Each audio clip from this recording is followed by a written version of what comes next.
44 others became the founding members of our church. This morning, I will share memories of my grandmother, Frederica. Frederica Catherine Stroschein began life in Germany.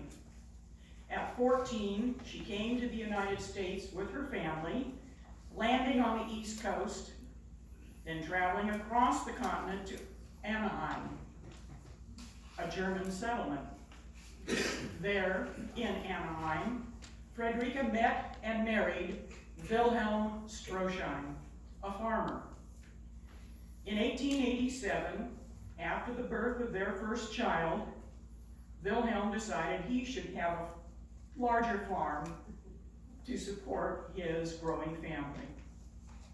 He heard of land for sale in a village to the south, San Juan Capistrano.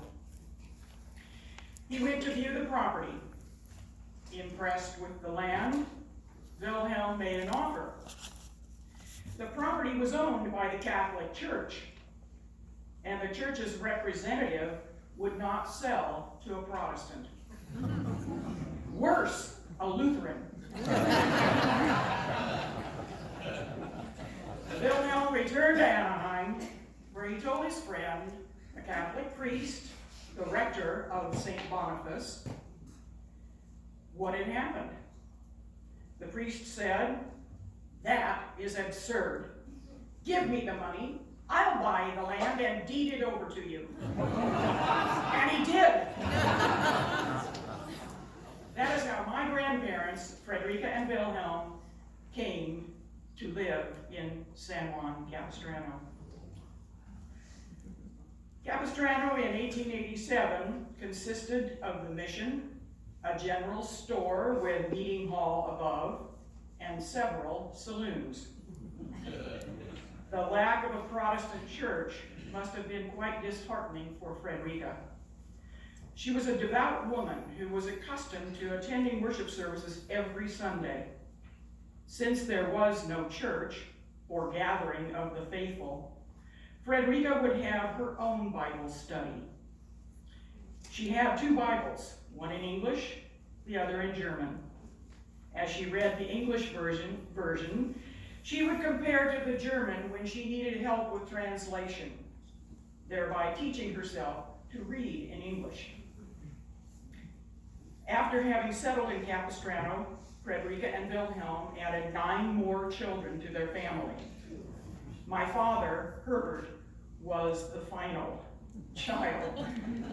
Frederica, generally calm and gentle, yet strong and firm when necessary, raised her children, always trusting that the Lord was in charge and that all would be well.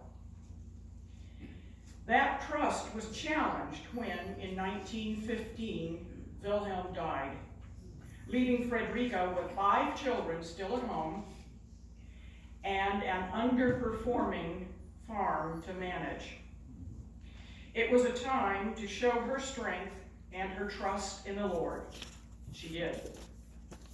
Frederica dealt with her grief, raised the children, removed the walnut trees which constituted the bulk of the farm, and planted orange groves. The oranges proved to be profitable and meant that Frederica could support her family. Later, those oranges paid for Herbert's education at USC Dental School. Frederica's trust in God, innovative thinking, and plain hard work brought her through the tough times into a comfortable existence. It was in the midst of these difficult years for Frederica that the Community Presbyterian Church was founded. What a blessing it must have been for her in those years of struggle to join meetings of the faithful, to study the Bible, then to form a congregation and become a church.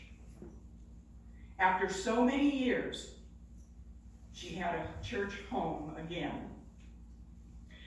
Frederica and her 3 children, Pauline, Carl, and Arnold, were charter members. By the way, my father was too young to be a member. In those days, I think you had to be 13. Anyway, the 3 that were of age joined Frederica in becoming members in the charter membership. The new church was comprised of people from various Protestant denominations because it was the only Protestant church in San Juan Capistrano. People from all denominations or people with no denomination were welcome. Frederica had been a Lutheran. This was truly a community church. Since the new church was affiliated with the Presbyterian church, those who joined it became Presbyterians. Around the same time that the community church was founded, the mission received a new rector, Father O'Sullivan. Since Frederica's home was right across the street from the mission, the 2 became acquaintances and then friends. When Father O'Sullivan's sister came to visit him, there was no accommodation for her at the mission. Frederica invited her to stay. Father O'Sullivan began a mission restoration project, but had no way to transport the building materials that he needed. Frederica loaned him a wagon and a team of horses. What an ironic twist. Frederica was helping the Catholic Church. This church, which had treated her poorly years before. She could have said, "I'm not interested in helping the people who rejected my husband and me. The church that wouldn't sell the property to us." She could have said that, but she didn't. Frederica was a good person and a good neighbor. She lived the golden rule. She treated others as she wanted to be treated. She helped Father O'Sullivan in his restoration of the mission. Frederica and Father O'Sullivan demonstrated to the village that it was possible for a Protestant and a Catholic to cooperate, work together, and even be friends. One day, Father O'Sullivan was in my grandmother's home, and he heard Frederica's son, Herbert, singing. O'Sullivan said, "Herbert, you have a fine tenor voice. Won't you come and sing in the mission choir?" And my father did. Imagine a Presbyterian, son of a charter member of the church, actually singing in the mission choir. Now that is ecumenical. Herbert was the only Stroschein to serve in the mission, but several of Frederica's children and grandchildren were and are members and were active in our community church. Frederica's son Fred designed and built the first church on El Camino Real, now occupied by Calvary Chapel. Carl and Herbert were elders. Herbert served as superintendent of the Sunday school.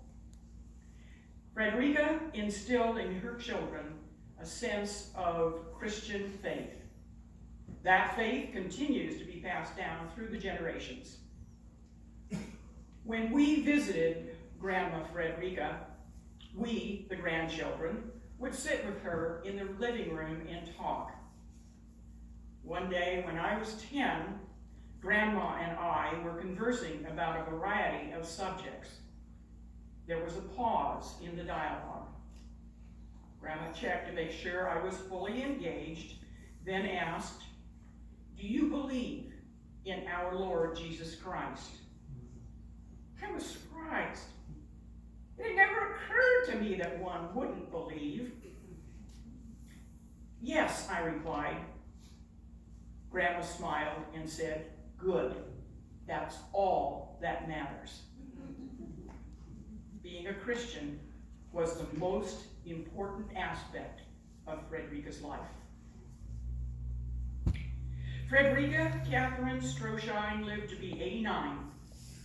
She was still a strong, humble woman of great faith, full of goodness, just as she had been at 21 when she came to Capistrano.